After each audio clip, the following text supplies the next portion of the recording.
Hello दोस्तों, हमें आज इस वीडियो में डी फार्म फर्स्ट ईयर के फार्मास्यूटिकल केमिस्ट्री के topic analgesic and anti inflammatory agents के बारे में पढ़ना है। हम ओवरव्यू देख लेते हैं हमें इस वीडियो में क्या क्या पढ़ना है। पेन डिफिनेशन, पेन का डिफिनेशन पढ़ना है। Introduction of analgesics, opioid analgesics, opioid receptors, mechanism of action of opioid analgesics, classification of opioid analgesics, morphine analogues. Pain का डिफिनेशन देखते हैं। An unpleasant sensory and emotional experience associated with or resembling that associated with actual or potential tissue damage. इस definition में pain को unpleasant sensory and emotional experience कहा गया है। Sensory क्यों कहा गया है? क्योंकि इसमें हमारे सेंसरी आर्गन इन्वॉल्व होते हैं। जब हमें कहीं हमारे बॉडी में कोई चोट लग गया या कोई पिन चुभ गई तो सेंसरी आर्गन ब्रेन को इंस्ट्रक्शन प्रोवाइड करते हैं, यानी ब्रेन को इन्फॉर्मेशन देखते हैं कि बॉडी में कहीं कोई पिन चुभ गई है या कहीं चोट लग गया है। तो इसलिए pain unpleasant sensory and emotionally experience, यानी फिर उसके बाद में क्या होता है कि हम उससे इमोशनली जुड़ते हैं।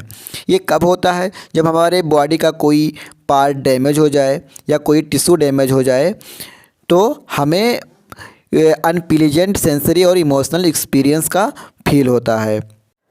आगे देखते हैं analgesics. Analgesics are agent that relieve pain by acting in central nervous system और peripheral pain mechanism without significantly altering consciousness. Analgesics ऐसे एजेंट होते हैं जो सेंट्रल नर्वस सिस्टम और पेरिफेरल नर्वस सिस्टम पर एक्ट करके ये बिना कॉन्शियसनेस को अल्टर किए पेन को रिड्यूस करते हैं। एनाल्जेसिक दो प्रकार के होते हैं। Analgesic are two type. Morphine derivatives जिन्हें नारकोटिक एजेंट्स ओपाइड एनाल्जेसिक कहते हैं। एंटीपायरेटिक्स दूसरा, जिसको non steroidal anti inflammatory. Non narcotic agent non opioid analgesics कहते हैं।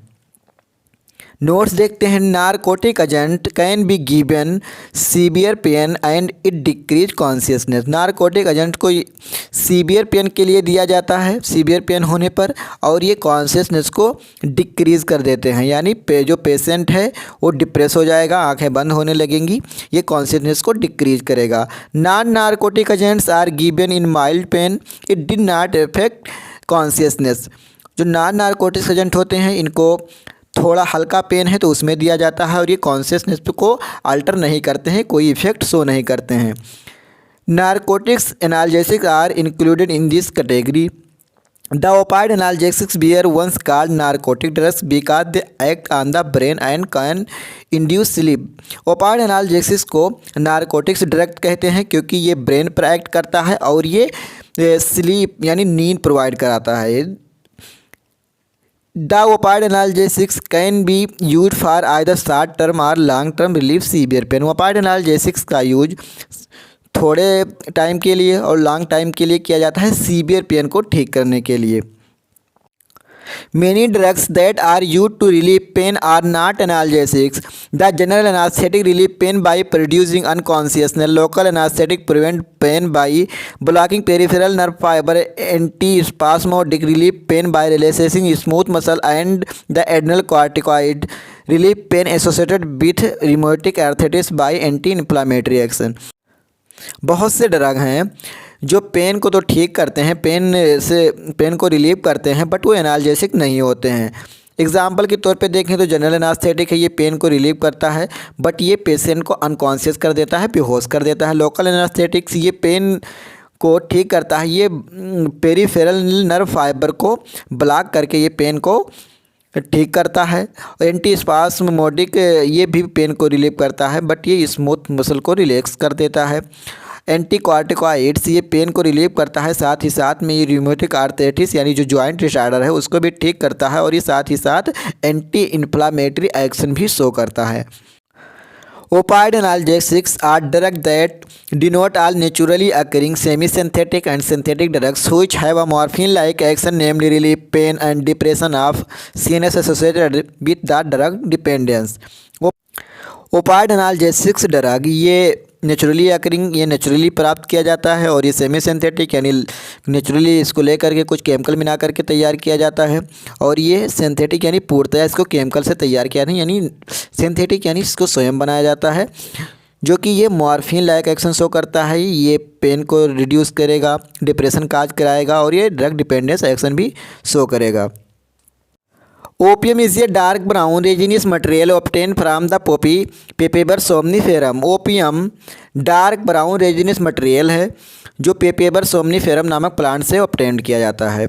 It has been two type of alkaloids, phenanthrene derivatives and benzoisoquinoline derivatives.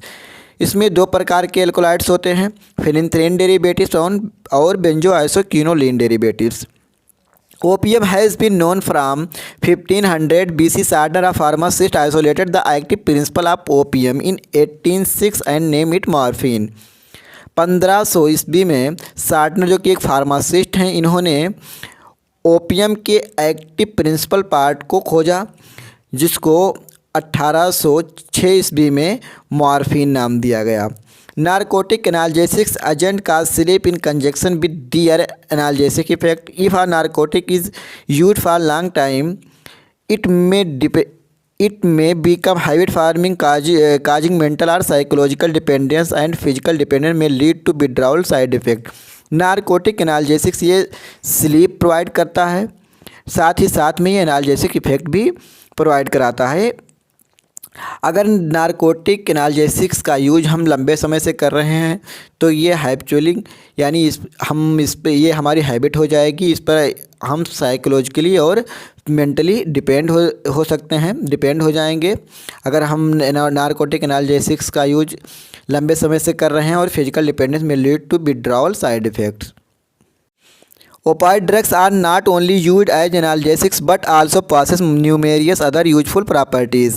Opioid drugs केवल analgesics effect ही नहीं show करते बल्कि ये अदर यूजफुल प्रॉपर्टीज़ भी शो करते हैं। एग्जाम्पल में हम मॉर्फिन देखें तो morphine is use to induce sleep in the presence of pain, diarrhoea, suppress cough and facilitate anaesthesia. Morphine analgesic effect तो शो ही करता है, साथ साथ में स्लीप प्रोवाइड कराता है, एनास्थीसिया प्रोड्यूस कराता है और डायरिया, पेन और कफ को भी ठीक करता है।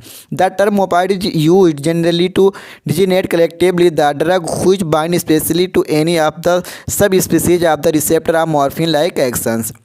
ओपाइड टर्म से जनरली ओपाइड रिसेप्टर के जो सब स्पीसीज होते हैं उनके साथ में बाइंड करके मॉर्फिन लाइक एक्शन प्रोवाइड कराता है।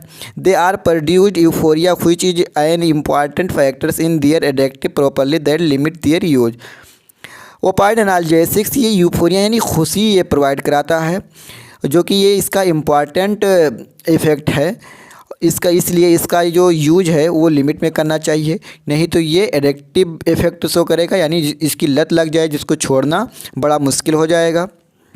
इसलिए वो ओपाइड एनाल्जेसिक्स का जो यूज है ये एक लिमिट में करना चाहिए।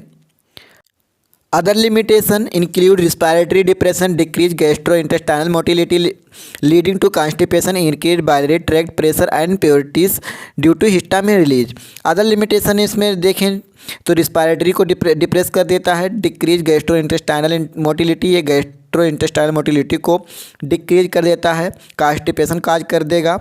इंक्रीज बाइलियरी ट्रैक्ट प्रेशर यानी बाइलियरी ट्रैक्ट प्रेशर को ये बढ़ा देता है, प्योरिटीज यानी अनकम्फर्टेबल महसूस करेंगे due to histamine release. Histamine release के कारण ये प्योरिटीज यानी अनकम्फर्टेबल महसूस करेंगे, इरिटेशन होगी। ओपाइड रिसेप्टर्स देखते हैं। 3 classical opioid receptor mu, kappa and delta have been extensively studied. अगर हम मेनली ओपाइड रिसेप्टर में 3 रिसेप्टर को स्टडी करते हैं, mu, kappa and delta. All these opioid receptor mu, kappa and delta G protein couple receptor situated on the प्रीजक्शनल neurons. इसमें हम mainly 3 receptor mu, kappa and delta और साथ ही साथ में जी प्रोटीन जो कि कपल रिसेप्टर है उसको पढ़ते हैं, जो कि ये प्रीजक्शनल न्यूरॉन पे ये स्थित होते हैं, ये पाए जाते हैं। They exert inhibitory modulation of by decreasing the release of junctional transmitter noradrenaline, dopamine, 5-HT and glutamate. Mu receptor का फंक्शन देखते हैं। Mu receptor are responsible for supraspinal analgesia mediated by म्यू1 एंड स्पाइनल मेडिकेटेड बाई म्यू2। Respiratory depression and gastric motility reduction is mediated by म्यू2 subtypes. ये gastric motility को reduce करेगा, और साथ ही साथ एनाल्जेसिया प्रोवाइड करेगा डिप्रेस और रिस्पायरेटरी डिप्रेशन काज करेगा। या mu receptor produce euphoria, physical dependence and meiosis. ये यूफोरिया और फिजिकल डिपेंडेंस यानी इसको फिजिकली डिपेंड कर देगा आपको, और ये यूफोरिया और म्यूसिस प्रोड्यूस कराएगा। दूसरा देखते हैं kappa receptor. Kappa receptor appear to mediated spinal analgesia through kappa 1 subtype and supraspinal analgesia through kappa 3 subtypes. ये काप्पा 1 और काप्पा 2 के थ्रू ये सुप्रा स्पाइनल एनाल्जेसिया प्रोवाइड कराएगा। It produce respiratory depression, dysphoria, miosis, sedation and nicotinic effects. 3 देखते हैं delta receptor. Activation of delta receptor produce spinal analgesia, respiratory depression, affective behavioural reinforcing action and reduce GI motility. Therapeutic use देखते हैं। Opioid analgesics के management of acute chronic and severe pain of acute myocardial infection obstetric analgesia. Opioid analgesics ये acute chronic and severe pain को ठीक करता है, acute myocardial infection को भी ये ठीक करता है, साथ ही साथ एनाल्जेसिया इफेक्ट प्रोवाइड कराता है, यानी पेन को ये रिलीफ प्रोवाइड करता है। कफ सप्रेशन ये कफ को ठीक करता है। Codeine and dextromethorphan treatment of diarrhoea, ये डायरिया को ठीक करता है। Management of acute pulmonary oedema, ये पल्मोनरी ओडिमा को भी ये ठीक करता है। Preoperative medication and intraoperative adjunctive agent in anaesthesia. Preoperative medication और इंट्रा ऑपरेटिव एजेंट ये एनास्थीसिया में सहायक होता है। Maintenance programmes for addicts. Mechanism of action देखते हैं ओपाइड एनाल्जेसिक्स के। स्क्रीन पे एक डायग्राम शो हो रहा है जिसके हेल्प से हम लोग मैकेनिज्म ऑफ एक्शन समझेंगे। ओपाइड एनाल्जेसिक्स का मैकेनिज्म ऑफ एक्शन ये 2 स्टेप में कंप्लीट होगा। फर्स्ट स्टेप देखते हैं। ओपाइड एनाल्जेसिक्स का मैकेनिज्म ऑफ एक्शन समझने के लिए हम मॉर्फिन को एग्जांपल लेते हैं। मॉर्फिन जब ओपाइड रिसेप्टर से बाइंड करेगा, opioid receptor mu kappa and delta है। जब मॉर्फिन ओपाइड रिसेप्टर से बाइंड करेगा, जो जी प्रोटीन जो कि एक कपल्ड रिसेप्टर है, इनहिबिटरी होता है, तो ये एक्टिवेट हो जाएगा और ये जी प्रोटीन एक्टिवेट होने के बाद में एड्रेनल साइक्लेज एंजाइम को इनहिबिट कर देगा। एड्रेनल साइक्लेज एंजाइम जब इनहिबिट हो जाएगा तो ये एटीपी को सीएएमपी में कन्वर्ट कर देगा। सीएएमपी ये इनहिबिट और सीएमपी को इनहिबिट कर देगा। तो जो सीएमपी इनहिबिट होगा तो ये कैल्शियम के रिलीज को रिड्यूस कर देगा, कम कर देगा। जब कैल्शियम का रिलीज रिड्यूस हो जाएगा, कम हो जाएगा, तो जो एक्सोसाइटोसिस का प्रोसेस था वो इनहिबिट हो जाएगा। एक्सोसाइटोसिस क्या होता है? Decrease release of neurotransmitter. Exocytosis का प्रोसेस जब इनहिबिट हो जाएगा तो जो न्यूरोट्रांसमीटर का रिलीज है वो कम हो जाएगा। जब न्यूरोट्रांसमीटर का रिलीज कम हो जाएगा तो ये जो इनका पोस्ट साइनेप्टिक क्लेफ्ट पे बाइंडिंग था वो इनहिबिट हो जाएगा, रुक जाएगा। तो जब न्यूरोट्रांसमीटर पोस्ट साइनेप्टिक क्लेफ्ट पे नहीं बाइंड कर पाएगा तो जो ये एनाल्जेसिक इफेक्ट है वो प्रोड्यूस कराएगा। ये फर्स्ट स्टेप हो गया। सेकेंड स्टेप देखते हैं। जब morphine mu kappa and delta receptor से बाइंड करेगा तो जी प्रोटीन एक्टिवेट हो जाएगा। जी प्रोटीन एक्टिवेट होने के बाद में एड्रेनल साइक्लेज एंजाइम को इनहिबिट कर देगा। एड्रेनल साइक्लेज एंजाइम इनहिबिट होने के बाद में ये आयन चैनल जो पोटेशियम और कैल्शियम आयन चैनल है सेल मेम्ब्रेन पे, ये पोटेशियम चैनल के ओपनिंग को ये प्रमोट करेगा जिससे मेम्ब्रेन का हाइपर पोलराइजेशन होगा। और इधर कैल्शियम का जो एंट्री है उसको यानी कैल्शियम चैनल को ये इनहिबिट कर देगा जिससे कैल्शियम अंदर नहीं आ पाएगा। और जब कैल्शियम अंदर नहीं आ पाएगा जो एक्सोसाइटोसिस का प्रोसेस इनहिबिट हो जाएगा और न्यूरोट्रांसमीटर पोस्ट साइनेप्टिक क्लेफ्ट पे बाइंड नहीं हो पाएंगे। जब न्यूरोट्रांसमीटर पोस्ट साइनेप्टिक क्लेफ्ट पे बाइंड नहीं हो पाएंगे तो एनाल्जेसिक इफेक्ट शो होगा, यानी एनाल्जेसिक इफेक्ट प्रोवाइड होगा। मैकेनिज्म ऑफ एक्शन का समरी देख लेते हैं। Opioid receptor mu kappa and delta पे जब मॉर्फिन एक्ट करके जी प्रोटीन को एक्टिवेट करेगा तो जी प्रोटीन एक्टिवेट होने के बाद में एड्रेनल साइक्लेज एंजाइम को इनहिबिट कर देगा। जब एड्रेनल साइक्लेज एंजाइम इनहिबिट हो जाएगा तो ये पोटेशियम के ओपनिंग को और कैल्शियम चैनल के इनहिबिशन को ये प्रमोट करेगा।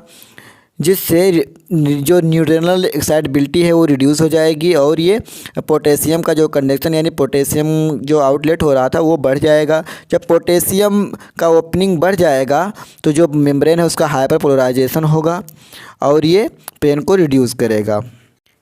एक और डायग्राम से मैकेनिज्म ऑफ एक्शन हम देख लेते हैं।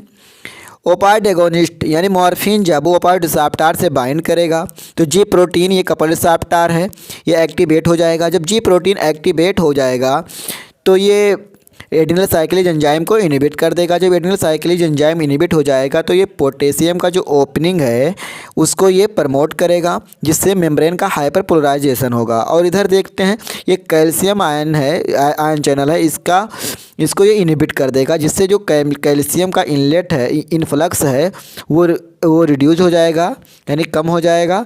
जब कैल्शियम का इनफ्लक्स है वो डिक्रीज हो जाएगा तो एक्सोसाइटोसिस का प्रोसेस है वो इनहिबिट हो जाएगा। ये एक स्टेप है। दूसरा स्टेप देखते हैं। तो जब मॉर्फिन ओपाइड रिसेप्टर के साथ में बाइंड करेगा तो जी प्रोटीन एक्टिवेट हो जाएगा। जी प्रोटीन एक्टिवेट होने के बाद में एडिनल साइक्लेज एंजाइम को इनहिबिट कर देगा। तो एडिनल साइक्लेज एंजाइम जब इनहिबिट हो जाएगा तो ये म्यू एंड डेल्टा के साथ यानी म्यू एंड डेल्टा के प्रेजेंस में ये CAMP को इनहिबिट कर देगा। जब CAMP इनहिबिट हो जाएगा तो जो ये कैल्शियम है उसको डिक्रीज कर देगा, यानी कैल्शियम का जो रिलीज है उसको ये डिक्रीज कर देगा। जब कैल्शियम डिक्रीज हो जाएगा तो एक्सोसाइटोसिस का जो प्रोसेस है वो इनहिबिट हो जाएगा। एक्सोसाइटोसिस यानी डिक्रीज रिलीज ऑफ न्यूरोट्रांसमीटर या न्यूरोट्रांसमीटर का जो रिलीज है वो इनहिबिट हो जाएगा। जब न्यूरोट्रांसमीटर इनहिबिट हो जाएगा तो यहाँ डायग्राम में हम देख रहे हैं कि ये पोस्ट साइनेप्टिक क्लैप पे न्यूरोट्रांसमीटर बाइंड नहीं कर पाएगा और ये एनाल्जेसिक इफेक्ट प्रोवाइड करेगा। अब इसका हम थ्योरी देख लेते हैं। Morphine and other opioid produce their effect by acting on specific opioid receptors, यानी मॉर्फिन या अदर ओपाइड्स जो हैं ये ओपाइड रिसेप्टर पे एक्ट करके अपना एक्शन शो करते हैं। All opioid receptor are G protein coupled receptor, इसमें जो जी प्रोटीन है वो कपल्ड रिसेप्टर है। Stimulation of these receptor inhibit adenyl cyclase enzyme adenyl cyclase resulting in decrease intracellular CAMP cyclic adenosine monophosphate formation, यानी ये adenyl cyclase enzyme ये CAMP के formation को ये डिक्रीज कर देता है। They also facilitate the opening of potassium channel and inhibit of calcium channel leading to inhibition और रिलैक्सेशन ऑफ CNS। ये प्राय क्या करता है कि ये पोटेशियम चैनल के ओपनिंग को बढ़ा देता है, फैसिलिटेट कर देता है और ये कैल्शियम के चैनल के इन्फ्लक्स को ये इनहिबिट कर देता है, यानी जिससे क्या होता है जो CNS सेंट्रल नर्वस सिस्टम होता है वो रिलैक्स हो जाता है। All these results in a decrease in the intracellular calcium which in turn decrease the release of neurotransmitter various neurotransmitter including dopamine, glutamate, GABA, noradrenaline, 5-HT substance P are involved in the transmission of pain impulse. Calcium का जो release है वो decrease होने से जो neurotransmitter release हो रहे थे like dopamine, glutamate, GABA, noradrenaline, 5-HT, ये क्या होते हैं जो इनका रिलीज है वो इनहिबिट हो जाता है और ये पेन को ठीक करने में यानी एनाल्जेसिया प्रोवाइड करने में हेल्पफुल होते हैं। क्लासिफिकेशन देखते हैं ओपाइड एनाल्जेसिक्स के। Natural opium alkaloids, morphine and codeine, semisynthetic opiate, diacetyl morphine, oxymorphine, pholcodine, hydrocodone, synthetic opiates, pethidine, fentanyl, methadone, tramadol. Morphine देखते हैं।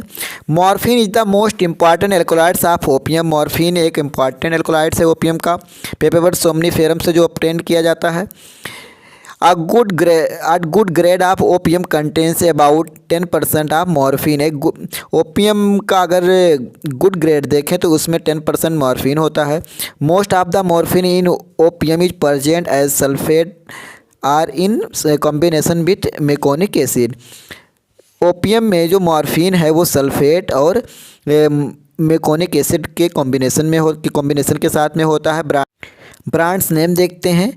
एबिंजा, कैडियन, ER, मॉर्फिना, रोक्सनॉल, मॉर्फाबाइंड, मॉर्फियम इसका ब्रांड नेम है। मॉलिकुलर वेट 285.34 ग्राम पर मोल है। मॉलिकुलर फार्मूला C17H19NO3 इसका molecular formula है।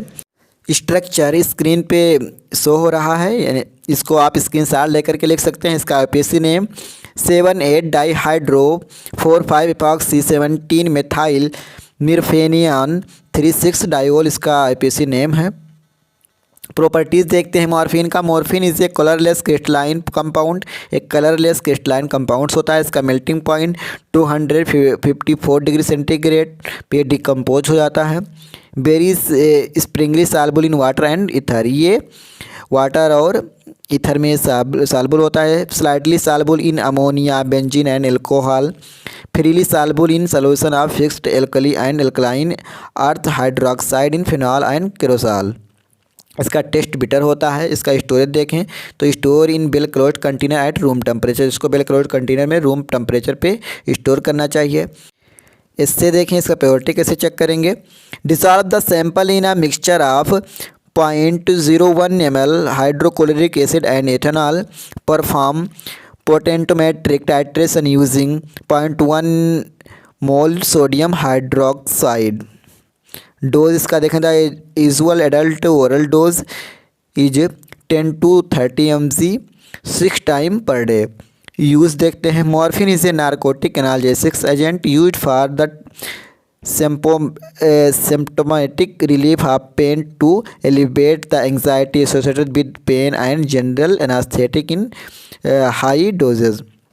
Morphine ये narcotic analgesic agent होता है जो कि ये दर्द को यानी पेन को ये रिलीफ करता है और ये एंग्जाइटी को भी ठीक करता है। और इस साथ ही साथ में अगर हाई डोज इसका डोज बढ़ा दिया जाए तो ये एनास्थेटिक इफेक्ट भी प्रोवाइड करेगा। इसका साइड इफ़ेक्ट देखें तो the common side effect of morphine are nausea, vomiting, constipation, drowsiness and confusion इसका साइड इफ़ेक्ट है। Dry mouth, sweating, facial flushing, vertigo, bradycardia, palpitation, orthostatic hypotension, restlessness, change in mood and miosis also occurs. ये abuse leads to habitual और addiction. इसका अगर main side effect देखें तो लोग क्या होता है कि गाली बकने लगते हैं और हैबिचुएशन यानी इसकी आदत हो जाती है। एडिक्शन यानी जो लत लग जाता है जो कभी छूटता नहीं है, इसके ये साइड इफ़ेक्ट है। कोडीन देखते हैं जो कि ये मॉर्फिन का एनालॉग है, ये हमारे सिलेबस में इसको पढ़ना है। Codeine is N alkaloids which occur naturally in opium from 0.7 to 2.5%। Commercially, codeine is prepared from morphine by methylating the phenolic hydroxyl with methyl iodine in the presence of potassium hydroxide। इसका brand name देखें morphine 3 methyl ether, Codicept methyl morphine इसका brand name है। Structure slide पे show हो रहा है, यहाँ से आप स्क्रीनशॉट ले करके नोट्स बना सकते हैं। इसका IUPAC नाम 7,8 dihydro 4,5 epoxy 3 methoxy 17 methyl morphine 6 ol इसका IUPAC नेम है। प्रॉपर्टीज़ की बात करें तो इसका melting point 154 to 156 degree centigrade होता है। It is occurs as odourless colourless laboratory crystals or white crystalline powder. ये आर्डरलेस कलरलेस और लैबोरेटरी क्रिस्टलाइन पाउडर होता है, ये वाइट क्रिस्टलाइन पाउडर होता है। It is soluble in water, alcohol, chloroform and ether. It एफर्सेस slowly in dry air and is affected by light. Store देखें तो it is stored air tight container and protect from light. इसको store करना चाहिए air tight container जिसमें हवा पास ना हो और ये लाइट से इसको प्रोटेक्शन प्रोवाइड कराना चाहिए। इसका डोज देखें 10 to 20 mg पर डे 4 to 6 आवर, 4 से 6 घंटे में 10 से 20 mg पर डे देना चाहिए। इससे dissolve the sample in a mixture of anhydrous acetic acid and dioxane 1:2 and titrate against 0.1 mole picric acid using crystal violet and as indicator। Use देखते हैं कोडीन का। Codeine is an analgesics, analgesics होता है। It is potent as analgesic and has mild sedative effect. ये हल्का sedation यानी नींद नहीं आएगी, हल्का ड्राउजीनेस होगा, हल्का सेडेटिव होता है। Codeine is also repeated as an antitussive depressing the cough reflex and is use to cough preparation. ये कफ प्रिपरेशन यानी इस कफ सिरप बनाने के लिए इसका यूज किया जाता है। कोडीन का ये एंटीटसिव होता है यानी ये खांसी को ठीक करता है, यानी कफ को रिलीव करता है। इसका अगर साइड इफ़ेक्ट की बात करें तो ये मॉर्फिन की तरह इसका ये साइड इफ़ेक्ट अपना शो करता है। अब इस वीडियो में इतना ही। अब मिलते हैं अगले वीडियो में। अगले वीडियो में हम ओपाइड एंटागोनिस्ट पढ़ेंगे। अगर वीडियो पसंद आया हो तो वीडियो को लाइक कीजिए और चैनल को सब्सक्राइब कीजिए और कमेंट्स कीजिए।